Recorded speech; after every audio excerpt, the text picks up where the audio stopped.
mengasihi-Mu. Haleluya. Seperti wanita mengurapi-Mu, menangis di bawah kaki-Mu. Demikian hidupku mau mengasihi-Mu.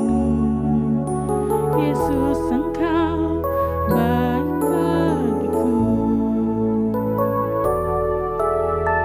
Seperti wanita mengurapi-Mu, menangis di bawah kaki-Mu.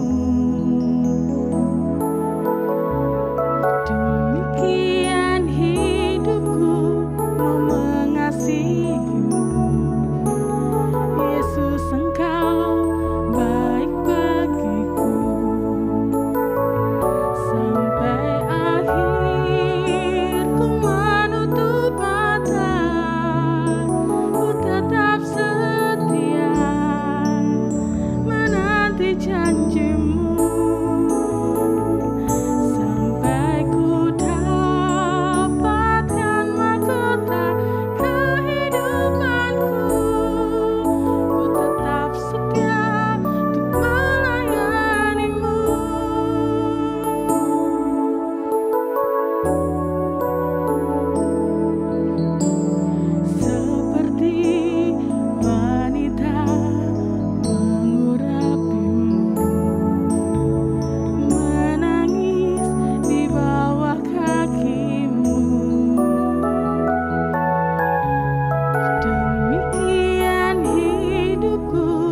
memuji, menyembah dan memuliakan nama-Mu. Kami yakin Bapa, melalui penyembahan yang kami naikkan dapat menyenangkan hati-Mu. Terima kasih Bapa di surga. Sebentar kami akan mendengar kebenaran akan sabda-Mu. Kami yakin Engkau sudah memberi telinga pada setiap kami anak-anak-Mu untuk dapat mendengar kebenaran akan sabda-Mu. Dan Engkau urapi hamba-Mu yang akan menyampaikan, dan biarlah hanya nama-Mu yang dimuliakan. Terima kasih Bapa di surga. Kami sudah berdoa dan mengucap syukur. Haleluya. Amin. Shalom Bapak Ibu, saudara sekalian dimanapun berada. Selamat berjumpa kembali di dalam ibadah doa pagi online. Pagi hari ini kita akan bersama-sama belajar kebenaran firman Tuhan. Bulan Desember ini kita belajar mengenai restorasi melayani Tuhan. Dan pagi hari ini tema yang akan saya bagikan adalah melayani Tuhan dengan sukacita. Untuk itu mari kita akan membaca firman Tuhan di Injil Matius pasal yang kelima. Kita akan baca ayat yang ke-10 sampai dengan ayatnya yang ke-12. Injil Matius 5 ayat 10 sampai 12. Berbahagialah orang yang dianiaya oleh sebab kebenaran, karena merekalah yang empunya kerajaan surga. Berbahagialah kamu jika karena aku kamu dicela dan dianiaya, dan kepadamu difitnahkan segala yang jahat. Bersukacitalah dan bergembiralah, karena upahmu besar di surga, sebab demikian juga telah dianiaya nabi-nabi yang sebelum kamu. Saudara dikasih Tuhan, kalau kita cermati dari pembacaan hari ini saudara, ada kata berbahagialah, bersukacitalah, dan bergembiralah. Ini ketiga kata yang kelihatannya berbeda tetapi sebenarnya mempunyai makna yang sama. Ya, biasanya orang bisa merasakan berbahagia, bersukacita, dan bergembira itu pasti dalam keadaan yang baik. Dalam keadaan segala sesuatunya baik-baik saja, hidupnya diberkati Tuhan, kesehatannya diberkati oleh Tuhan, anak cucunya diberkati oleh Tuhan, pekerjaannya diberkati oleh Tuhan, pelayanannya diberkati oleh Tuhan. Pokoknya kalau kita melihat orang bisa berbahagia, bersukacita dan bergembira, seringkali itu ada di dalam kondisi yang baik.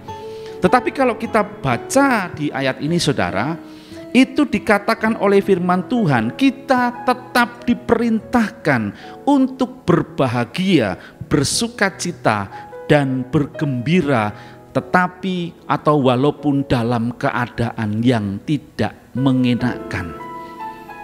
Di sini dikatakan dianiaya tetapi disuruh berbahagia, dicela bahkan difitnah karena kebenaran Tuhan, kita disuruh untuk berbahagia. Ya, bahkan bukan hanya berbahagia tetapi bersukacita dan bergembira. Kelihatannya sulit saudara, orang bisa berbahagia kalau keadaan baik.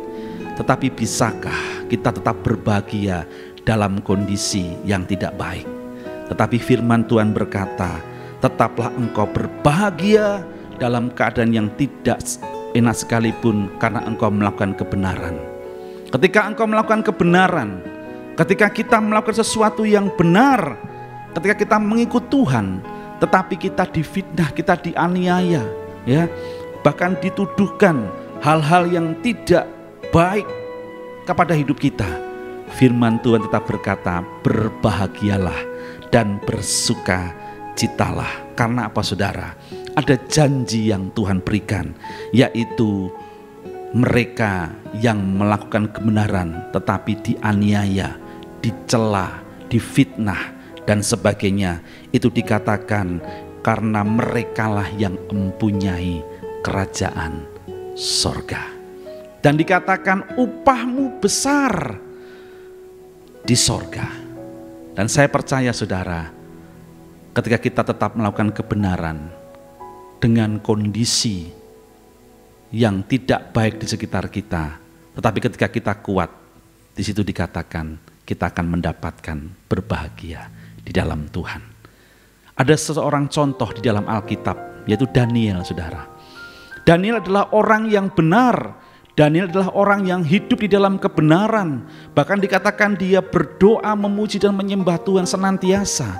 Tetapi ketika dia diperhadapkan dengan orang-orang di sekitarnya, di lingkungan pekerjaannya, ya, dia merupakan wakil Raja Darius, saudara. Dan orang-orang di kerajaan itu tidak semuanya menyukai Daniel. Dan dikatakan mereka rekakan yang jahat kepada Daniel. Karena apa? Daniel adalah orang yang cemerlang dipakai Tuhan luar biasa. Ada kebenaran sejati yang Daniel tampilkan dalam kehidupannya. Dan ketika mereka iri hati, cemburu kepada Daniel, mereka mereka-rekakan yang jahat, mereka berusaha bagaimana caranya menjatuhkan Daniel. Bahkan mereka membuat inisiatif untuk melihat, untuk mencari di mana Daniel memiliki kelemahan. Tetapi mereka tidak menemukan kelemahan, kesalahan sedikit pun dalam hidup Daniel. Sehingga mereka berencana bagaimana cara menjatuhkan Daniel. Itu dengan apa? Melalui ketaatannya kepada Tuhan. Sisi kebenaran Daniel lah yang diserang oleh mereka. Sehingga mereka bermufakat untuk bagaimana bisa menjebak Daniel. Dan akhirnya saudara, firman Tuhan berkata, demi didengar Daniel bahwa berita itu untuk menjebak dia itu dia dengar. Dia enggak mundur, tetapi bahkan dia tetap mencari Tuhan. Dia naik ke loteng di atas rumahnya. Dia memuji dan menyembah Tuhan seperti yang biasa dia lakukan. Dia walaupun mendapatkan celah di dalam kebenaran hidupnya, dia tidak takut karena dia memegang teguh kebenaran firman Tuhan. Singkat cerita, akhirnya Daniel harus masuk ke gua singa. Daniel akhirnya harus masuk karena jebakan itu. Tetapi satu hal, pembelaan Tuhan itu datang. Kebenaran Tuhan itu muncul. Makanya saudara sudah jangan pernah takut ketika engkau melakukan kebenaran. Tetapi mungkin sekitarmu mencela engkau, berusaha untuk menjatuhkan engkau. Tetap pegang kebenaran firman Tuhan. Karena Tuhanlah yang akan memunculkan terang kita seperti rembang tengah hari. Dan saya percaya Tuhan, saudara, orang yang tetap melakukan kebenaran dan orang yang terus bagaimana dia menyukakan akan hati Tuhan, maka dia akan dimampukan untuk memiliki kebahagiaan, sukacita, dan kegembiraan. Dan yang juga tak kalah penting, dia juga akan menerima upah di kerajaan surga yang kekal. Untuk itu mari saya mengajak kita merenungkan firman Tuhan pagi hari ini. Pegang terus kebenaran firman Tuhan dan lakukan bagian kita seturut sekehendak apa yang Tuhan inginkan buat hidup kita. Saya percaya Tuhan yang menjadi pembela kehidupan kita. Tuhan Yesus memberkati.